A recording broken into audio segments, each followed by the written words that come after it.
আমি মায়া। জীবনের অনেকটা পথ একাই পাড়ি দিয়েছি ছেলেকে আগলে রেখে। আমার ছেলে মিলন, ওই আমার পৃথিবী। আজ যখন আমি আমার এই জীবনের গল্পটা আপনাদের বলতে বসেছি, আমার বুকটা এক অজানা আবেগে কেঁপে উঠছে। আমাদের গল্পটা আর 5টা সাধারণ গল্পের মতো নয়। এতে আছে এক অদ্ভুত মায়া, এক গভীর টান, যা হয়তো কেবল হৃদয়ের গভীরেই অনুভব করা যায়। গল্পের শুরুটা ছিল বর্ষার এক গুমোট বিকেলে। মিলন তখন অফিস থেকে ফিরেছে। ওর শরীরটা বেশ ক্লান্ত ছিল। আমি ওর কপালে হাত দিয়ে দেখলাম গা বেশ গরম। বললাম, বাবা, তোর তো জ্বর। তুই শুয়ে পড়। ও আমার দিকে কেমন মায়াবী চোখে তাকিয়ে বলল, মা, তুমি পাশে থাকলে আমার সব ক্লান্তি ধুয়ে যায়। সেই রাতে মিলনের জ্বরটা অনেক বাড়ল। আমি সারারাত ওর মাথার পাশে বসে জলপট্টি দিয়েছি। ও জ্বরের ঘোরে বারবার আমার হাতটা শক্ত করে ধরছিল, যেন আমি ছেড়ে গেলেই ও হারিয়ে যাবে। ও বিড়বিড় করে বলছিল, মা, আমাকে কখনো ছেড়ে যাবে না তো? আমি ওর কপালে হাত বুলিয়ে বললাম, পাগল ছেলে, মা কি কখনো তার কলিজার টুকরোকে ছেড়ে যেতে পারে? মাঝখানের কয়েকটা দিন আমাদের জীবনটা যেন এক অন্য রঙে রঙিন হয়ে উঠল। মিলন সুস্থ হওয়ার পর ও যেন আরও বেশি আমার উপর নির্ভরশীল হয়ে পড়ল। ও অফিস থেকে ফিরেই সারাটা সময় আমার আশেপাশে কাটাত। আমি রান্নাঘরে কাজ করলে ও সেখানে গিয়ে বসে থাকত।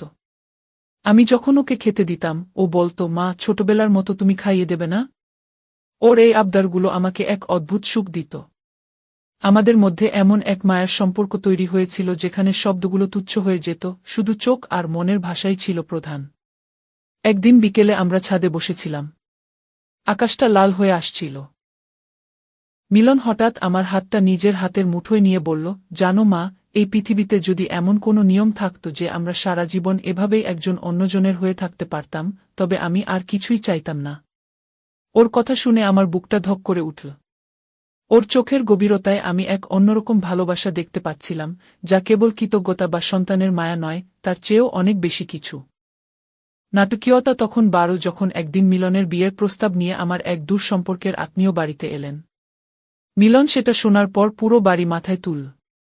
ও পরিষ্কার বলে দিল ও বিয়ে করবে না। আমি যখন ওকে বোঝাতে গেলাম, ও চিৎকার করে উঠল না, বরং খুব শান্ত গলায় বলল, মা, তুমি কি চাও অন্য কেউ আমাদের এই নিভৃত মায়ার জগতে প্রবেশ করুক? তুমি কি পারবে তোমার এই মায়া অন্য কারোর সাথে ভাগ করে নিতে? সেই মুহূর্তে আমি কথা বলার ভাষা হারিয়ে ফেললাম।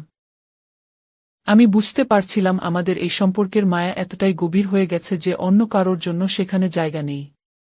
মিলন সেদিন সারারাত কিছু খায়নি। ও অন্ধকারে নিজের ঘরে একা বসেছিল। আমি যখন ওর ঘরে গেলাম, ও অন্ধকারে আমার হাত জড়িয়ে ধরল। ওর কান্নার শব্দে আমার বুকটা ফেটে যাচ্ছিল। ও বলল, মা, আমি তো কারো ক্ষতি করছি না, আমি শুধু তোমাকে ভালোবাসি। এই ভালোবাসায় কি কোনো পাপ আছে? আমি ওকে জড়িয়ে ধরলাম। আমারও মনে হচ্ছিল, এই মায়া, এই আবেগ কি ভুল? আমরা তো শুধু একে অপরের সাহচর্য চাইছি। ওর চোখের জল মুছিয়ে দিয়ে আমি বললাম, শান্ত হো বাবা, মা তো তোর সাথেই আছে। সেই রাতে অনেকক্ষণ আমরা কথা বললাম। আমাদের কথার প্রতিটি শব্দে ছিল মায়া আর না পাওয়ার এক তীব্র হাহাকার। পরদিন থেকে মিলন যেন এক নতুন মানুষ হয়ে গেল। ও সারাক্ষণ আমার খেয়াল রাখত। অফিসে থাকলেও বারবার ফোন করত আমি ঠিক আছি কিনা জানতে। আমাদের এই নিঃশব্দ ভালোবাসা যেন এক গোপন উৎসবে পরিণত হল। কিন্তু সমাজের চোখ, মানুষের কথা, এসব ভাবনা আমার মনে উকি দিচ্ছিল। মিলন যেন আমার মনের কথা বুঝতে পারল। ও বলল, মা, সমাজ কি আমাদের সুখ দেবে? আমরা যখন একা ছিলাম তখন তো কেউ আসেনি। এখন আমরা যখন একে অপরের মায়ে ভালো আছি, তখন কেন সমাজকে ভয় পাব? ঘটনা আরও নাটকীয় মোড় নিল যখন একদিন আমি অসুস্থ হয়ে পড়লাম। আমার সামান্য মাথা ব্যথায় মিলন কাজ ছেড়ে ছুটে এল। ও ডাক্তার ডাকল, ওষুধ আনল, আর সারাক্ষণ আমার হাত ধরে বসে থাকল। ওর চোখের দিকে তাকালে আমি এক গভীর আরতি দেখতে পেতাম। ও যেন আমাকে এক মুহূর্তের জন্যও চোখের আড়াল করতে চায় না। সেদিন রাতে মিলন আমার কোলের উপর মাথা রেখে শুয়েছিল। ও বলল, মা, আমার মনে হয় আমি এই পৃথিবীতে শুধু তোমার জন্যই জন্মেছি। তোমার এই মায়ের বাঁধন ছাড়া আমি আর কোথাও মুক্তি চাই না। আমি ওর চুলে হাত বুলিয়ে দিতে দিতে ভাবছিলাম, জীবনের এই বাঁকে এসে আমরা কোনো সম্পর্কের মোহনায় দাঁড়িয়ে আছি? এটা কি শুধু মা ছেলের ভালোবাসা নাকি তার চেয়েও বড় কোনো সত্য? আমাদের জীবনটা এভাবেই চলতে লাগল। বাইরের জগৎ থেকে আমরা বিচ্ছিন্ন হয়ে যাচ্ছিলাম। আমাদের ঘরটাই ছিল আমাদের এক আলাদা পৃথিবী, যেখানে ছিল শুধু আমি আর আমার মিলন। প্রতিটি দিন কাটত নতুন এক আবেগে।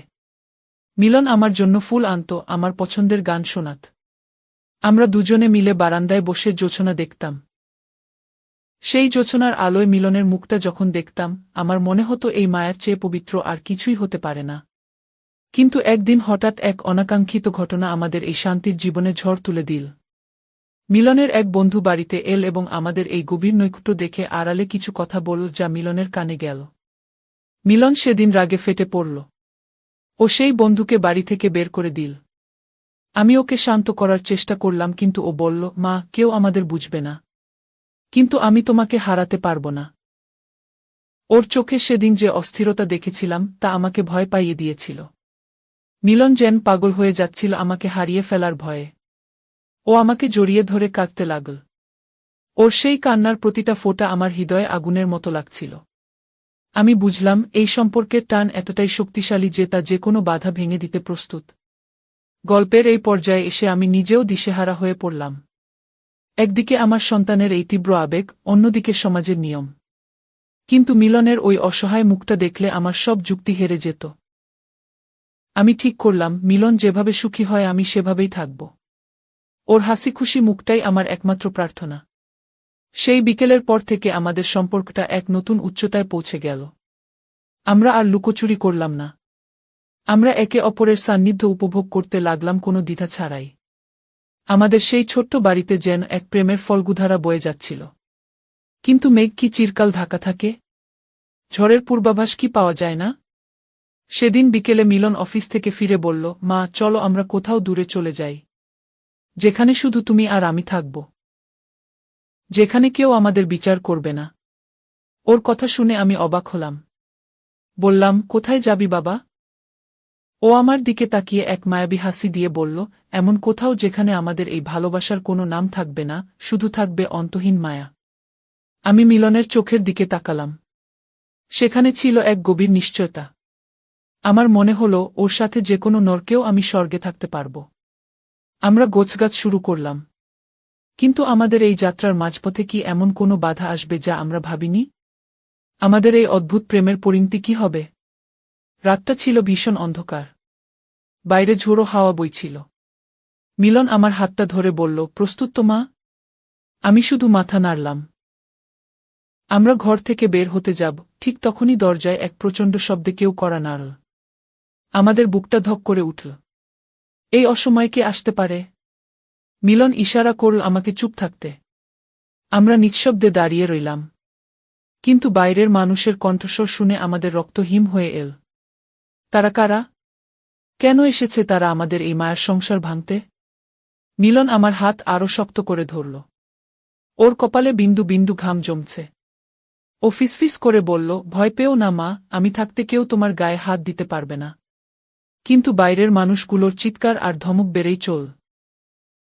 আমাদের সাজানো এই মায়ার পৃথিবীটা কি এভাবেই তাসের ঘরের মতো ভেঙে যাবে? আমরা জানালার পাশে গিয়ে দাঁড়ালাম। নিচে অনেক মানুষ জড়ো হয়েছে। তাদের হাতে মশাল, তাদের চোখে ঘৃণা। মিলন আমার দিকে তাকাল, ওর চোখে এক অদ্ভুত তেজ। ও বলল, মা, ওরা আমাদের আলাদা করতে পারবে না। আমরা আজই চলে যাব। কিন্তু বেরোনোর সব পথ যে বন্ধ। অন্ধকার ঘরটিতে আমরা একে অপরের নিঃশ্বাস অনুভব করতে পারছিলাম। মিলন আমাকে এক কোণে নিয়ে গিয়ে বসাল। ও দেয়ালের দিকে এক দৃষ্টে তাকিয়ে রইল, যেন কোনো এক অজানা ফন্দি আছে। হঠাৎ ও আমার দিকে ফিরে এল এবং আমাকে জাপটে ধরল। ওর সেই ছোঁয়ায় ছিল এক চরম নিরাপত্তা আর ভালোবাসা। ও বলল, মা, শেষ রক্তবিন্দু দিয়ে হলেও আমি তোমাকে রক্ষা করব। বাইরে তখন দরজায় ধাক্কা দেওয়ার শব্দ আরও তীব্র হচ্ছে। প্রতিটি ধাক্কায় আমার মনে হচ্ছিল আমার হৃৎপিণ্ডটা ছিঁড়ে যাবে। কিন্তু মিলন শান্ত। ও শুধু আমার দিকে তাকিয়ে হাসল। সেই হাসিতে কোনো ভয় ছিল না, ছিল শুধু জয় করার এক উন্মাদনা। ও একটা ব্যাগ গুছিয়ে নিয়ে আমাকে বলল, চলো মা, পেছনের জানালা দিয়ে আমাদের বেরোতে হবে।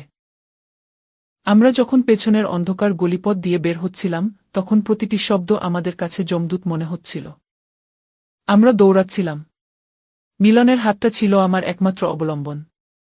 আমাদের পেছনে ফেলে আসা সেই ঘরটি হয়তো এতক্ষণে আগুনে জ্বলছে, বা মানুষগুলো সেটা তছনছ করছে। কিন্তু মিলন আমাকে নিয়ে এক নিরাপদ আশ্রয়ের খোঁজে এগিয়ে যাচ্ছিল। অবশেষে আমরা গ্রামের একদম শেষ প্রান্তে একটা পরিত্যক্ত বাড়িতে আশ্রয় নিলাম। সেখানে কোনো আলো নেই, শুধু আকাশের নক্ষত্রগুলো আমাদের সাক্ষী হয়ে রইল। মিলন আমাকে একটা ভাঙা চৌকিতে বসাল। ও নিজে নিচে বসে আমার পা দুটো নিজের কোলে তুলে নিল। ও খুব যত্নে আমার পায়ের ধুলো মুছে দিচ্ছিল। ওর এই ভালোবাসা আমাকে বাক্যহারা করে দিল। আমি ওর মাথায় হাত রেখে বললাম, মিলন, এরপর কি হবে? মিলন আমার দিকে তাকিয়ে ম্লান হাসল। ওর সেই হাসির মধ্যে ছিল 1000টা উত্তর। ও শুধু বলল, মা, ভোর হতে এখনো অনেক দেরি। এই রাতটা শুধু আমাদের। সেই পরিত্যক্ত বাড়ির অন্ধকার কোণে বসে আমি আর মিলন যখন বাইরের বৃষ্টির শব্দ শুনছিলাম, তখন আমার মনে হচ্ছিল সময় যেন থমকে গেছে। মিলনের হাতের উষ্ণতা আমাকে বারবার মনে করিয়ে দিচ্ছিল যে এই পৃথিবীতে আমার আপন বলতে শুধু ওই আছে। কিন্তু এই নিস্তব্ধতা কি ঝড়ের আগের শান্তি? আমি জানতাম না সামনের দিনগুলো আমাদের জন্য কি বিষাদ বা কি আনন্দ নিয়ে অপেক্ষা করছে। ভোর হওয়ার ঠিক আগে বৃষ্টিটা থেমে গেল। পূব আকাশে হালকা আলোর রেখা দেখা দিতেই মিলন আমাকে বলল, মা, আমাদের এখনই বেরোতে হবে। এই জায়গাটা বেশিক্ষণ নিরাপদ নয়। আমরা আবার পথ চলা শুরু করলাম। আমাদের গন্তব্য ছিল পাহাড়ি অঞ্চলের এক ছোট্ট গ্রাম, যেখানে আমার এক দূর সম্পর্কের বোনের বাড়ি ছিল। সেখানে হয়তো কেউ আমাদের চিনবে না, আমাদের এই মায়াবী সম্পর্ক নিয়ে কেউ কটু কথা বলবে না। পথ চলতে চলতে মিলন বারবার আমার দিকে তাকাচ্ছিল। ওর চোখে ছিল এক অদ্ভুত অপরাধবোধ আর গভীর ভালোবাসা।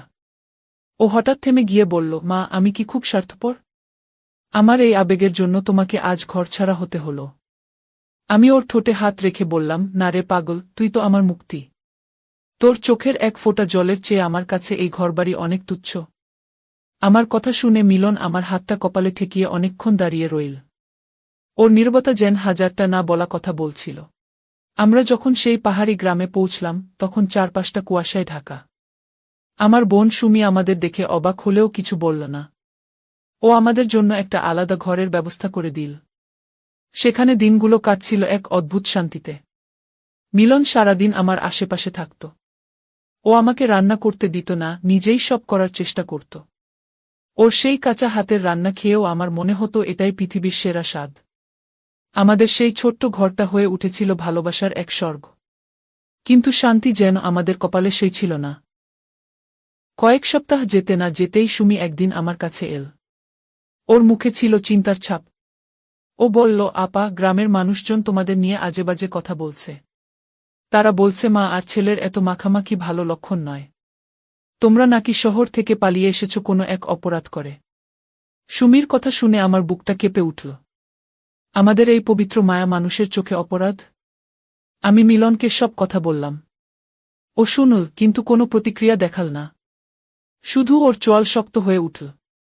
ও বলল, মা, মানুষ তো শুধু শরীর চেনে, তারা মনের মায়া বোঝে না। তাদের নোংরা চিন্তায় আমাদের এই ভালোবাসাকে কলুষিত করতে দেব না। মিলন সেদিন থেকে আরও বেশি জেদি হয়ে উঠল।